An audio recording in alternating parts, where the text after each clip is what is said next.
ഭരണം കിട്ടിയപ്പോൾ ജെഡിയു കളി തുടങ്ങി. മറുത്തൊന്നും പറയാനാകാതെ വീർപ്പുമുട്ടുകയാണ് നരേന്ദ്രമോദി.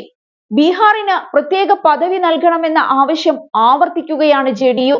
ലോക്സഭാ തിരഞ്ഞെടുപ്പ് വിജയം, സർക്കാർ രൂപീകരണം, എംപിമാരുടെ സത്യപ്രതിജ്ഞ എന്നിവയ്ക്ക് ശേഷം ഡൽഹിയിൽ ചേർന്ന ദേശീയ എക്സിക്യൂട്ടീവ് യോഗത്തിലാണ് സംസ്ഥാനത്തിന് പ്രത്യേക പദവി എന്ന ആവശ്യം വീണ്ടും ജെഡിയു ഉന്നയിച്ചത്. നിതീഷ് കുമാർ അധ്യക്ഷനായ യോഗത്തിൽ കേന്ദ്രമന്ത്രിമാരും ജെഡിയു നേതാക്കളും ഉൾപ്പെടെ എല്ലാ പാർട്ടി എംപിമാരും പങ്കെടുത്തിരുന്നു. യോഗത്തിൽ പല സുപ്രധാന തീരുമാനങ്ങളും ആവശ്യങ്ങളും ഉയർന്നിരുന്നു. അതിനിടെ പാർട്ടിയുടെ രാജ്യസഭാ എംപിയായ സഞ്ജയ് ധായെ ജെഡിയു വർക്കിംഗ് പ്രസിഡന്റായി തിരഞ്ഞെടുത്തു.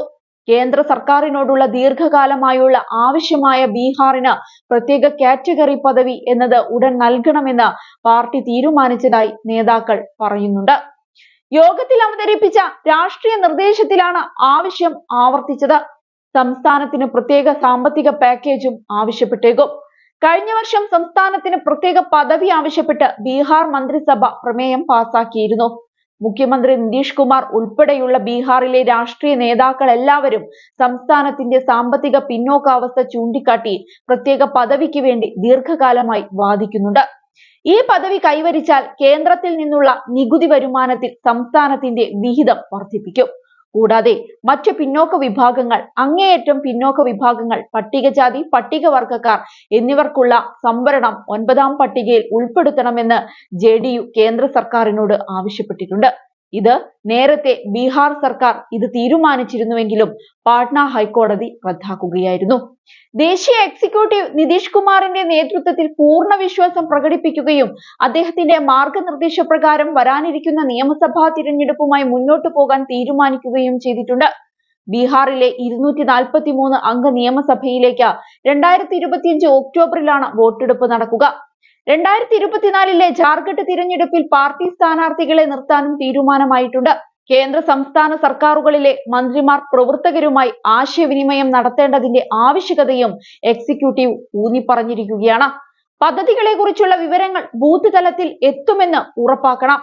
ലോക്സഭാ തിരഞ്ഞെടുപ്പിൽ എൻഡിഎയുടെ വിജയത്തിന് പ്രധാനമന്ത്രി നരേന്ദ്രമോദിയെ യോഗം അഭിനന്ദിച്ചിരുന്നു. ഇത്തവണ ബിജെപിക്ക് ലോക്സഭയിൽ ഒറ്റയ്ക്ക് ഭൂരിപക്ഷം നേടാൻ സാധിച്ചിരുന്നില്ല. അതിനാൽ തന്നെ തിരഞ്ഞെടുപ്പിന് തൊട്ടു മുൻപ് എൻഡിഎ പാളയത്തിൽ തിരിച്ചെത്തിയ ജെഡിയു, ടിഡിപി കക്ഷികളുടെ പിൻബലത്തിലാണ് 3ാം എൻഡിഎ സർക്കാരിന് ബിജെപി നേതൃത്വം നൽകിയത്. ലോക്സഭയിൽ 12 സീറ്റുകൾ കൈവശമുള്ള ജെഡിയുവിന്റെ പിന്തുണയെ ആശ്രയിക്കുന്നതിനാൽ ബീഹാറിന് പ്രത്യേക കാറ്റഗറി പദവി എന്ന ആഹ്വാനത്തിന് ഈ സമയത്ത് വലിയ പ്രാധാന്യവുമുണ്ട്. കാലങ്ങളായുള്ള ആവശ്യം നിലവിലെ രാഷ്ട്രീയ സാഹചര്യത്തിൽ കേന്ദ്രത്തിൽ സമ്മർദ്ദം ചെലുത്തി നേടിയെടുക്കാമെന്നാണ് ജെഡിയുവിന്റെ കണക്കുകൂട്ടൽ. പ്രത്യേക പദവി ലഭിച്ചാൽ വരാനിരിക്കുന്ന നിയമസഭാ തിരഞ്ഞെടുപ്പിൽ അത് ജെഡിയുവിന് നൽകുന്ന ഊർജം ചെറുതൊന്നുമായിരിക്കില്ല. മോദി സർക്കാരിന് ഭരണത്തുടർച്ച സാധ്യമാക്കിയ ഘടക കക്ഷികളിലൊന്നായി കേന്ദ്ര മന്ത്രിസഭയിൽ ചേർന്ന് 1 മാസം തികയും മുൻപാണ് ജെഡിയു പ്രത്യേക പദവി ആവശ്യപ്പെടുന്നത്. ഇതിനിടെ ഘടക കക്ഷികളുടെ സമ്മർദ്ദത്തിന് കനം കൂട്ടാൻ കോൺഗ്രസും രംഗത്തിറങ്ങി. പ്രത്യേക പദവി ആവശ്യപ്പെട്ട് ബീഹാർ സർക്കാർ പ്രമേയം പാസാക്കുമോ എന്നാണ് കോൺഗ്രസ് ജനറൽ സെക്രട്ടറി ജയറാം രമേശ് ചോദിച്ചത്.